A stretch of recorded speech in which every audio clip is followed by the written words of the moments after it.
Assalamu alaikum everyone, welcome back to my channel and welcome back to another video. Hopefully आप लोग सब ठीक होंगे। अल्हम्दुलिल्लाह हम भी बिल्कुल ठीक हैं। आज का व्लॉग मैं कल के व्लॉग से अटैच करके बना रही हूँ, जहाँ पे कल का व्लॉग एंड किया था। पराठों की जो लुक थी फाइनल, वो मैंने आपको दिखाई नहीं थी। ये देखिए अंदर से बिल्कुल उसी तरीके से दो परत वाले बने हैं, जैसे हम ना दो पेड़े करके बनाते हैं।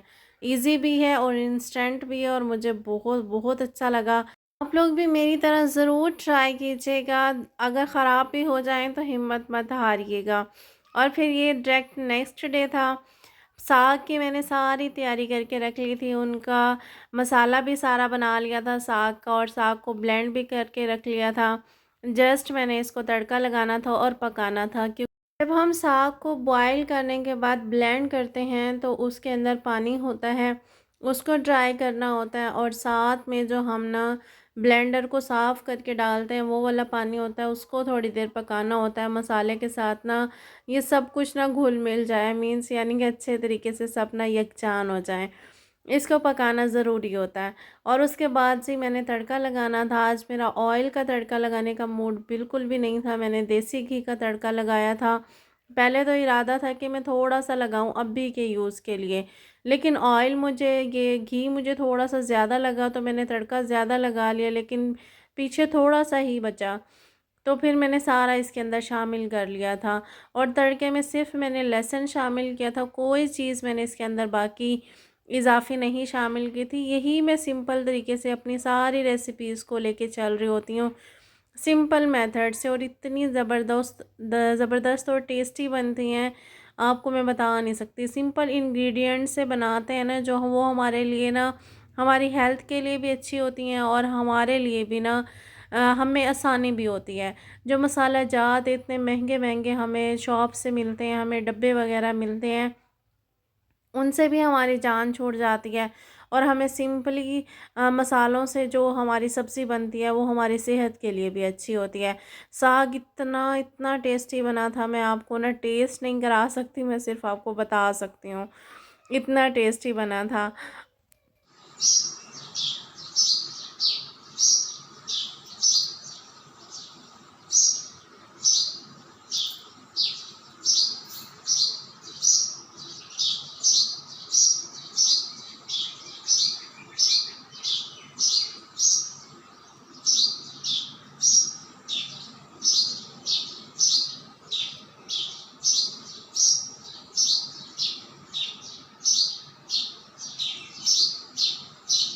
जिस दिन मशीन लगा ली जाए ना, उस दिन सारा घर उलट पलट होता है। मीन्स घर की सारी चीज़ें ना, हम लेडीज़ को पता नहीं कौन से वाली बीमारी होती है कि हम लोग ना हर चीज़ को धो डालते हैं। चादरों के चादरों को, कवर को, तकियों को, हर चीज़ को, हमारे जो हाथ चढ़ता है ना उन सब चीज़ों को हमने धोना ही होता है। हमारा सबका यही हाल है, सब लेडीज़ ऐसे ही करती हैं। मशीन जब लगती है ना तो पूरे घर की शामत आ जाती है। मेरे साथ भी यही सिचुएशन थी। मशीन मैंने लगाई है, मशीन लगाने के 2 दिन तक कपड़ों को मैं ड्राई करती रही, क्योंकि धूप मेरे पोर्शन में आती नहीं है। जब 2 दिन के बाद सारी चीज़ें ड्राई हुई तो फिर उन सबको मैंने अपने-अपने ठिकाने पे पहुँचाना था। हर चीज़ को मैंने सेट करना था, उसी को मैं करने के लिए लगी हुई थी, क्योंकि जितना टाइम फैलाने में लगता है ना, उससे ज़्यादा टाइम ना समेटने में लगता है। यही सेम सिचुएशन सबके साथ होती है या मेरे साथ ही होती है, मुझे बताइएगा ज़रूर।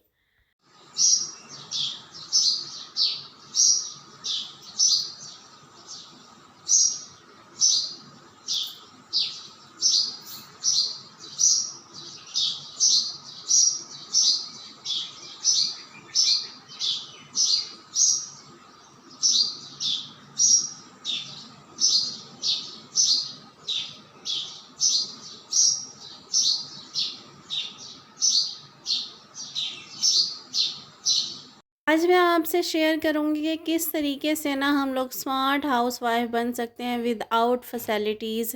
कि ज़रूरी नहीं होता कि हमारे पास सब फैसिलिटीज़ अवेलेबल हो, हमारे पास सब चीज़ें अवेलेबल हों, तभी हम अपने घर को अच्छे तरीके से मैनेज कर सकते हैं, तभी हम अपने घर को अच्छे तरीके से ना लेके चल सकते हैं। आज मैं आप लोगों से यही चीज़ें शेयर करूँगी। यहाँ पे मेरे पास टोटली फैसिलिटीज़ नहीं है, लेकिन मैं फिर भी अपने घर को वेल ऑर्गेनाइज़ और अपने घर को ना वेल सेटल्ड रखने की कोशिश करती हूँ। ज़रूरी नहीं होता कि आपके पास ना बहुत महँगे-महँगे ऑर्गेनाइज़र हो, आपके पास बहुत महँगी-महँगी चीज़ें हों, आपके पास कबर्ड हो, आप उसी टाइम ही आप अपने घर को ना सेट कर सकती हैं। आप अपने घर को ना तरतीब से रख सकती हैं, ऐसा बिल्कुल भी नहीं होता है। हमें बस थोड़ी-सी मेहनत करनी पड़ती है, चीज़ें खुद ब खुद सेट होती चली जाती हैं। ख़ैर सर्दियों के मैंने सारे कपड़े निकाले हुए थे, उनको मैंने सारे कपड़ों को धोया था। धोने के बाद उनको ड्राई किया था, ड्राई करने से पहले उनको मैंने सारे के सारे रूम में इसी तरीके से डाल दिया था। फिर आहिस्ता-आहिस्ता मैं इनको अपनी जगह पे ना रखूँगी। पहले मैंने ना बरामदे की ना पेटी और जो वॉशिंग मशीन है इसकी सेटिंग इसी तरीके से रखी, लेकिन बाद में मैंने इसको चेंज कर दिया था। जब ना कूलर ड्राई हो गया था तो पेटी को मैंने ना टेबल के नीचे शिफ्ट कर दिया था और ना जो पेटी की जगह थी उस जगह पे मैंने कूलर को शिफ्ट कर दिया था। इस तरीके से ना सेटिंग और भी अच्छी हो गई थी। हर चीज़ को उसकी जगह पर पहुंचाने के लिए, हर चीज़ को ना मैनेज करने के लिए टाइम तो बहुत लगता है, लेकिन जब अच्छे तरीके से सब सेट हो जाता है तो सुकून भी बहुत आता है। क्योंकि घर जो होता है वो लेडीज़ की जन्नत होता है, औरत के लिए जन्नत होता है, और उसी जन्नत को वो जब सजाती है, उसी जन्नत को जब वो सँवारती है ना, तो उसे बहुत खुशी होती है। हर लेडीज़ का यही हाल होता है। पहले मैंने एक रूम को सेट किया, वहाँ से बिस्तर वग़ैरह सारे उठा के ना पेटी के ऊपर रख के, फ़िलहाल के लिए मैंने चादर रख दी थी, ड्रेसिंग को सेट कर लिया था। ड्रेसिंग के ऊपर जो भी डस्ट वग़ैरह थी उसको मैंने साफ़ कर लिया था, और हर चीज़ को मैंने तरतीब से रख के, और जो कंबल वग़ैरह, तकिए वग़ैरह, जो अब भी कवर जिनके ऊपर मैंने नहीं लगाए थे, उनको मैंने इसी तरीके से ना समेट के रख दिया था और ऊपर चादर बिछा दी थी। ताकि फ़िलहाल जब तक मैं कपड़ों को सेट करूँ ना, उस टाइम तक ये ना सेट रहें।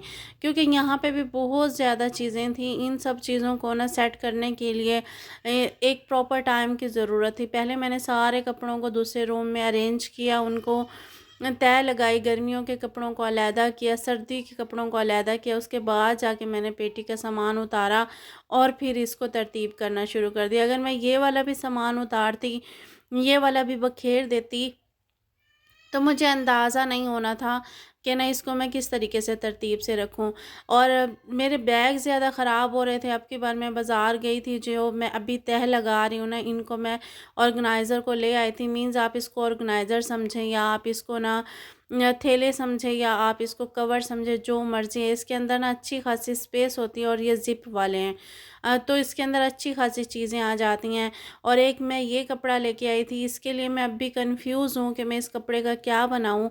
इसको मैं चादर में शिफ्ट करूँ, इसको मैं सूट में शिफ्ट करूँ, या इसको मैं किसी और चीज़ में शिफ्ट करूँ, अभी तक मैं कन्फ्यूज़ हूँ। और ना जितने भी मैंने सर्दियों के कपड़े, चादरें वग़ैरह धोई थी, पहले मैंने उनको सबको तह लगा के तरतीब से अलहदा कर लिया था, और बाकियों को जो गर्मियों के कपड़े थे उनको अलहदा कर लिया था, और जो देने वाले कपड़े थे और जो बेकार थे उन सबको मैंने अलहदा कर लिया था।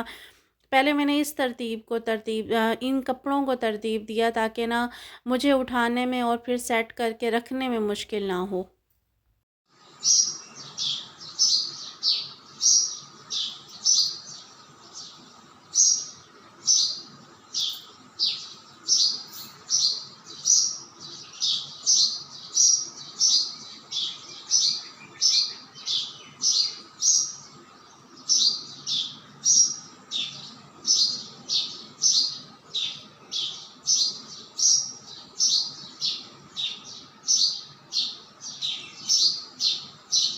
बज़ाहिर तो ये काम बहुत-बहुत कम लग रहा था, लेकिन जब मैं इसको करने लगी तो अच्छा ख़ासा और टाइम टेकिंग प्रोसीजर था।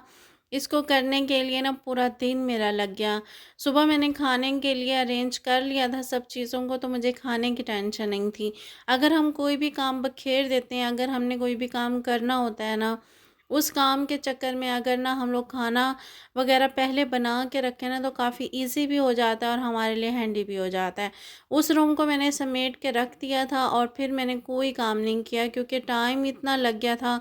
फिर शाम को ट्यूशन वाले बच्चे भी आ गए थे। फिर इसके बाद ना डायरेक्ट मैंने दूसरे दिन से ही व्लॉग को स्टार्ट किया।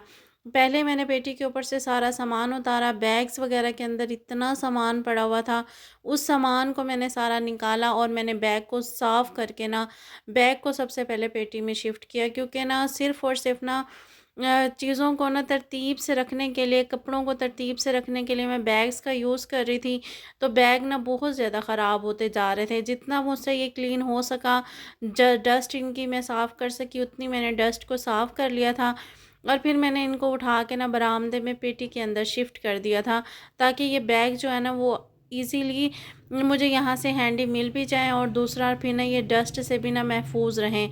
क्योंकि वहाँ पे चीज़ों को तरतीब से रखने के लिए ना डस्ट इसके अंदर ना पहुँचती रहती है, बैग भी ख़राब हो रहे हैं। और इसी चक्कर में मैं अब ऑर्गेनाइज़र लेके आई थी कि उस कपड़ों वग़ैरह को, चीज़ों वग़ैरह को उनके अंदर शिफ्ट करूँ, और ताकि बैग्स की जो स्पेस है ना वो खाली हो, और ना मैं ऑर्गेनाइज़र्स में रख सकूँ। और जब हम शिफ्टिंग करेंगे तो ईज़िली उनमें से चीज़ें वग़ैरह, सामान वग़ैरह उठा के रख सकते हैं। ये दूसरे दिन जो मैंने यहाँ पे तरतीब दे के ना कपड़ों को तह लगा के रखा था, ये भी मैं दूसरे रूम में ले गई थी। यहाँ जो बाइक के ऊपर जितने भी कपड़े वगैरह पड़े थे, उन सारे कपड़ों को भी उठा के मैं दूसरे रूम में ले गई। उनको सबको तरतीब दिया, जो चादरें थी उनको सबको अलहदा किया, और जो ऑर्गेनाइज़र थे उनको सबको अलहदा किया, जो सर्दी के कपड़े थे उनको अलहदा किया, गर्मी के कपड़ों को अलहदा किया, और जो एक्स्ट्रा थे उनको मैंने अलहदा किया, तो ताकि ना मैं उनको किसी और तरीके से तरतीब से रख सकूं, या फिर उनको किसी और तरीके से अरेंज कर सकूं। यहाँ पे डोनेट तो नहीं कर सकती, क्योंकि डोनेशन के लिए यहाँ पे कोई भी ऐसी जगह नहीं है। इसके लिए फिर मुझे इनको या तो फिर एक साइड पे रखना था, या फिर किसी यूज़ में लाना था।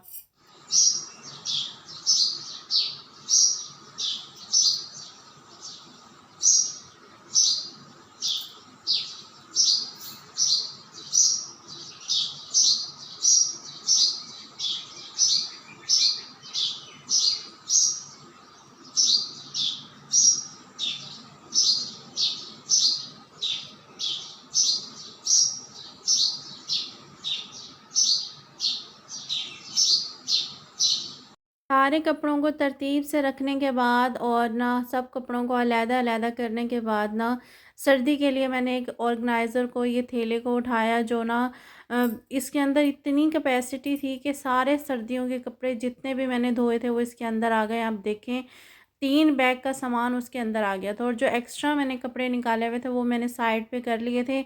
ये वो मेरे सारे एक्स्ट्रा कपड़े थे जो मैंने यूज़ में नहीं लाने थे।